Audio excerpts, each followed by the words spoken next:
What up, YouTube? T-Movies here. Well, I just saw my first film of the year 2020. And I'm sure the rest of the few years is going to be pretty solid for movies and all. Sometimes, usually, the first week of January is usually rough. Like, there are some films that got released the first week of January that have been pretty decent in my opinion.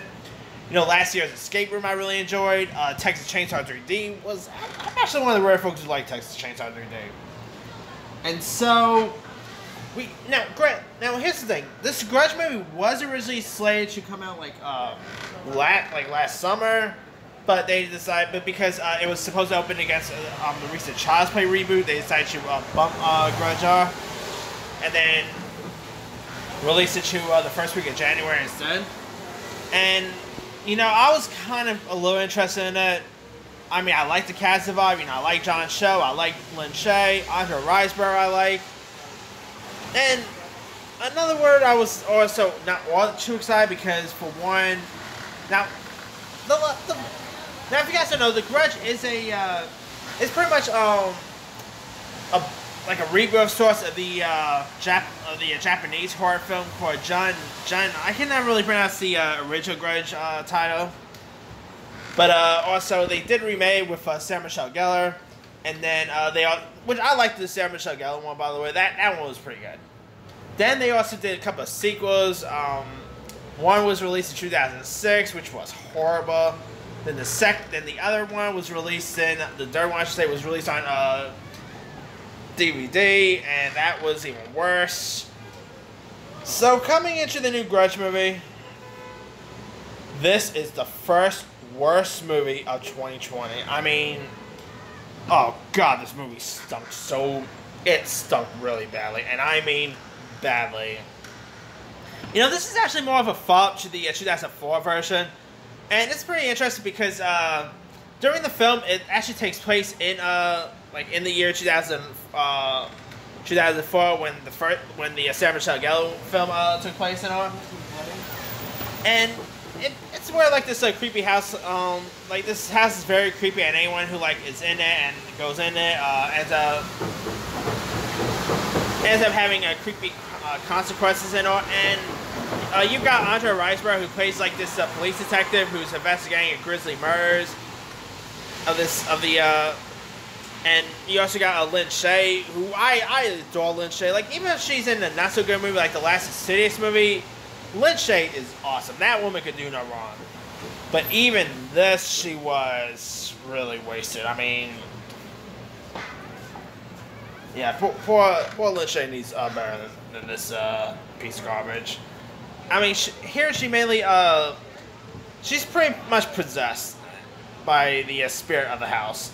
And you've got Frankie Faison, who played that Pops guy from Luke Cage, and he was of course in The Wire. Frankie Faison's awesome.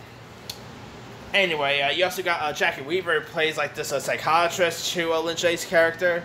You got John Cho, who plays this realtor who's trying to sell the house. That's pretty creepy there.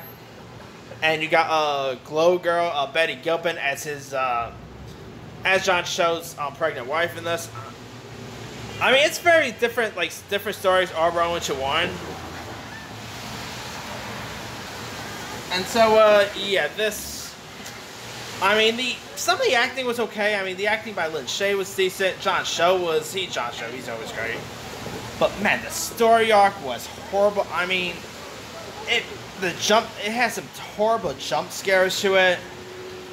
It had a really bland script, was pretty boring, very boring, blanded ending. The effects wasn't all that great. I mean, there's not really, despite, like, only the best part about this movie is the performances.